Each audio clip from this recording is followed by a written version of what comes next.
Logo design tutorial in Illustrator. আজকের ভিডিওতে আমরা দেখব কিভাবে আমরা খুব সহজেই একটি প্রফেশনাল মডার্ন লোগো ডিজাইন করতে পারি। তো আপনারা স্ক্রিনে নিশ্চয়ই এতক্ষণে একটি লোগো দেখতে পেয়েছেন। আজকের ভিডিওতে আমরা দেখব যে এই লোগোটি আমরা কিভাবে খুব সহজেই অ্যাডোবি ইলাস্ট্রেটরের মাধ্যমে ডিজাইন করতে পারি। তো লোগোটি ডিজাইন করার জন্য প্রথমেই আমরা যে কাজটি করব সেটি হচ্ছে এখান থেকে লাইন টুল থেকে আমরা রাইট ক্লিক করে এই রেক্টেঙ্গল গাইড টুলটি সিলেক্ট করে নেব। রেক্টেঙ্গল গাইড টুলটি সিলেক্ট করে আমরা আর্টবোর্ডে একটি ক্লিক করব। ক্লিক করলে আমাদের সামনে এরকম একটি ডায়লগ বক্স শো হবে। দেন এখান থেকে আমরা হাইট উইডথ সমান করে নিব। ওকে, তো আমরা উইডথ দিলাম আমরা 100, দেন হাইট দিলাম 100। আমরা হাইট উইডথ 100 দিলে আমাদের গড়গুলো সমান হয়ে ক্রিয়েট হবে। আমরা এখন গাইড ক্রিয়েট করব। তো আমি হাইট দিলাম 100, উইডথ দিলাম 100। দেন এখান থেকে নাম্বার 15 বা 10 আপনারা যেটা ইচ্ছা দিতে পারেন। তো আমি এখানে 15 থাকলো, দেন নাম্বারও 15 থাকলো। ওকে, দেন আমরা ওকেতে ক্লিক করব। এখান থেকে ইউজ আউটসাইড রেক্টেঙ্গল অ্যাজ ফ্রেমে ক্লিক থাকলো, দেন আমরা ওকেতে ক্লিক করলাম। তাহলে আমাদের সামনে এরকম একটি গাইড শো হবে। দেন এটাকে আমরা শিফট অল্টার ক্লিক করে একটু বড় করে নেব। ওকে, তো বড় করে নেওয়ার পর আমরা যে কাজটি করব সেটি হচ্ছে আমরা এই গাইডটাকে স্টোকে কনভার্ট করে দেব। স্টোক কালারটা আমরা ব্ল্যাক সিলেক্ট করে দিলাম। ওকে, তো গাইডটি আমরা তৈরি করার পর যে কাজটি করব সেটি হচ্ছে আমরা আবার এখান থেকে ইলিপস টুলটি সিলেক্ট করে নেব। ইলিপস টুলটি সিলেক্ট করে যে কোনো একটি মিডল পয়েন্টে এসে আমরা শিফট অল্টার ক্লিক করে একটি বৃত্ত ড্র করে নেব। ওকে, তো এভাবে আমি একটি বৃত্ত ড্র করলাম। বৃত্তটি যাতে এই চারপাশে 4টি লাইনের সাথে অ্যালাইন হয় এবং কেন্দ্রটা যাতে একটি চতুর্ভুজের ভিতরে থাকে। ওকে, তো এভাবে বৃত্তটি ক্রিয়েট করার পর বৃত্তটিকে আমরা সিলেক্ট করব। সিলেক্ট করে আমরা এডিট থেকে কপিতে ক্লিক করব অথবা আমরা কিবোর্ড থেকে কন্ট্রোল সিতে ক্লিক করব। দেন আবার এডিট থেকে পেস্ট ইন ফ্রন্টে ক্লিক করব বা পেস্ট ইন প্লেসে ক্লিক করতে পারি। ওকে, তো আমি পেস্ট ইন ফ্রন্টে ক্লিক করলাম। তো পেস্ট ইন ফ্রন্টে ক্লিক করার পর আমি এই সাইডটি থেকে শিফট চেপে আমি পরের লাইনে মিলিয়ে দিলাম। ওকে, এখান থেকে যদি আমাদের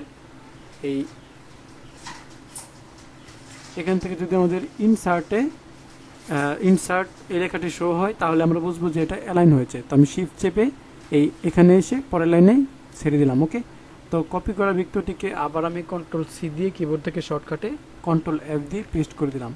আবার এই পেস্ট অপশনটিকে আবার আমরা পরের লাইনের সাথে শিফট চেপে অ্যালাইন করে দেব। আবার আমরা কন্ট্রোল এফ দিয়ে পেস্ট করলাম, দেন আবার আমরা পরের লাইনের সাথে অ্যালাইন করে দিলাম। আবার কন্ট্রোল এফ দিয়ে পেস্ট করলাম, আবার পরের লাইনের সাথে অ্যালাইন করে দিলাম। ওকে, আবার কন্ট্রোল এফ দিয়ে পেস্ট, দেন পরের লাইনের সাথে অ্যালাইন করে দিলাম। ওকে, তো 1 2 3 4 5 6 আমরা 6টি লাইন নিলাম। তো 6টি লাইন নেওয়ার পর আমরা যে কাজটি করব, আমাদের এই গাইড অপশনটি দরকার নেই, এটিকে আমরা সিলেক্ট করে ব্যাক স্পেস দিয়ে ডিলিট করে দিলাম। ওকে, তো ডিলিট করে দেওয়ার পর আমরা এখান থেকে লাইন টুলটি সিলেক্ট করে নেব টুলস অপশন থেকে। তো গাইড টুলটি আবার রাইট ক্লিক করে আমরা লাইন টুলটি সিলেক্ট করলাম। সিলেক্ট করে আমরা এই বৃত্তটির মিডল পয়েন্ট থেকে আমরা শিফট আর অল্টারের সাথে চেপে একটা লাইন ড্র করে নিলাম। ওকে, তো লাইনটি ড্র করার পর আমরা মুভ টুলটি সিলেক্ট করে টোটালটাকে সিলেক্ট করলাম। সিলেক্ট করে আমরা শেপ বিল্ডার টুলটি সিলেক্ট করে নেব। শেপ বিল্ডার টুলটি সিলেক্ট করে আমরা স্ট্রোকটাকে ফিলে কনভার্ট করে দিলাম। দেন এই শেপটিতে একটি ক্লিক করলাম, এইটাতে একটা ক্লিক, দেন এটাতে একটা ক্লিক। ওকে, তো 3টি শেপ আমি ড্র করে নিলাম। শেপটি ড্র করার পর আমরা আবার সিলেকশন টুলটি সিলেক্ট করলাম। সিলেকশন টুলটি সিলেক্ট করে এই শেপটি একসাথে সিলেক্ট করব। তো প্রথমটাকে সিলেক্ট করে শিফট চেপে বাকিগুলোকে সিলেক্ট করে মাউস ড্র্যাগ করে বাইরে নিয়ে আসলাম। ওকে, দেন এই অপশনগুলো আমাদের দরকার নেই, এগুলোকে ব্যাক স্পেস দিয়ে আমরা ডিলিট করে দিলাম। তো এটাকে আবার আর্টবোর্ডের মিডলে নিয়ে আসলাম। দেন এখন এই টোটালটাকে আমরা যদি সিলেক্ট করি তাহলে দেখতে পাবো যে এটা স্ট্রোক ফিল দুটোটাতেই রয়েছে। তো আমরা স্ট্রোকটাকে নান করে দেব। সিলেক্ট করে ফিলটাকে উপরে নিয়ে আসলাম। দেন এখন আমরা এটাকে অল্টার ক্লিক করে শিফট অল্টার ক্লিক করে একটি কপি করলাম, কপি করে এটাকে আমরা একটু রোটেট করে নেব, শিফট চেপে রোটেট করে নিলাম 180 ডিগ্রিতে। দেন এটাকে আমরা এখানে বসিয়ে দেব। ওকে, এভাবে বসিয়ে দিলাম। ওকে, তো বসিয়ে দেওয়ার পর আমরা এই টোটালটাকে সিলেক্ট করব। সিলেক্ট করে আমরা কিবোর্ড থেকে কন্ট্রোলে ক্লিক করব। কন্ট্রোলে ক্লিক করলে এইগুলো অপশনগুলো শো হবে, এগুলো ধরে আমরা ড্র্যাগ করে এটাকে রাউন্ড করে দেব। ওকে, তো রাউন্ড করে দেওয়ার পর লোগোটি তৈরি হয়ে যাবে। টোটালটাকে আমরা লোগোটি তৈরি হয়ে যাবে।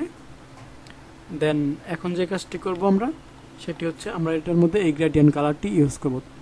তো গ্রেডিয়েন্ট কালারটি ইউজ করার জন্য এই টোটালটাকে আমরা কন্ট্রোল জি দিয়ে একটি গ্রুপ করলাম, আর এই টোটালটাকে কন্ট্রোল জি দিয়ে একটি গ্রুপ করলাম। তো গ্রুপ করার পর উপরে সেটিকে সিলেক্ট করে আমরা এখান থেকে গ্রেডিয়েন্ট টুলে ক্লিক করলাম।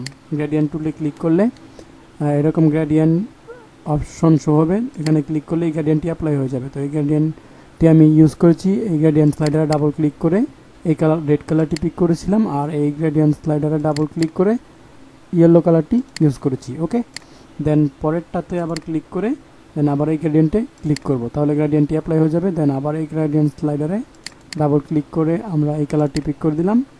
দেন এই গ্রেডিয়েন্ট স্লাইডারে ডাবল ক্লিক করে আমরা এই ব্লু কালারটি সিলেক্ট করে দিলাম। ওকে, তো টোটালটাকে সিলেক্ট করে আমরা অ্যালাইনমেন্ট থেকে হরিজন্টাল অ্যালাইন সেন্টার করে দিলাম। দেন টোটালটাকে কন্ট্রোল জি দিয়ে একটি গ্রুপ করে দিলাম। ওকে, দেন এটাকে আবার শিফট চেপে বা অল্টার চেপে একটি কপি করে নিলাম। দেন রাইট ক্লিক করে আনগ্রুপ করে দিলাম, একটিকে আমি ডিলিট করে দিলাম, আর এই অপশনটিকে আমরা একটু রোটেট করে নিলাম। ওকে, রোটেট করার পর রাইট ক্লিক করে ট্রান্সফর্ম থেকে রিফ্লেক্টে ক্লিক করলাম, এখানে ভার্টিক্যাল ক্লিক করে আমরা ওকেতে ক্লিক করলাম। ওকে, আমরা এই লোগোটি তৈরি করব। ওকে, দেন এখানে আমরা এই টেক্সটটি এখান থেকে আমি টাইপ টুলটি সিলেক্ট করে দেখাচ্ছি। টাইপ টুলটি সিলেক্ট করে এখানে ক্লিক করলাম, দেন এখানে ইলেকট্রিক আমি লিখে দিলাম, ইলেকট্রিক। ওকে, টেক্সটটিকে আমি শিফট চেপে একটু বড় করে দিলাম। ওকে, দেন টোটালটাকে শিফট অল্টার চেপে একটু ছোট্ট করে দিলাম। ওকে, দেন এই ফন্টটাকে আমরা রাইট ক্লিক করে ক্রিয়েট আউটলাইন করে দিলাম। ওকে, তো এই হচ্ছে আমাদের আজকের লোগো ডিজাইন। তো ভিউয়ার্স, এই হচ্ছে আমাদের আজকের লোগো ডিজাইন। তো আজকের টিউটোরিয়ালটি কেমন হয়েছে অবশ্যই কমেন্ট করে জানিয়ে দেবেন, আর ভালো লাগলে একটি লাইক করে দেবেন। আর এরকম প্রফেশনাল লোগো ডিজাইন বা গ্রাফিক ডিজাইন শিখতে অবশ্যই আমাদের চ্যানেলটি সাবস্ক্রাইব করে অল টাইম আমাদের সাথে থাকবেন। আমাদের এই ইউটিউব চ্যানেলে graphic design related logo design, business card design, flyer design, অর্থাৎ গ্রাফিক ডিজাইনের A to Z step by step আমরা ভিডিও আপলোড করতে থাকবো। ওকে, তো সেজন্য অবশ্যই আমাদের চ্যানেলটি সাবস্ক্রাইব করে নোটিফিকেশনটি অল করে রাখবেন, যাতে আমরা নতুন ভিডিও আপলোড করার সাথে সাথে আপনি ভিডিওটি মিস না করেন। ওকে, তো আজকের মতো এই পর্যন্তই বিদায় নিচ্ছি। খোদা হাফেজ।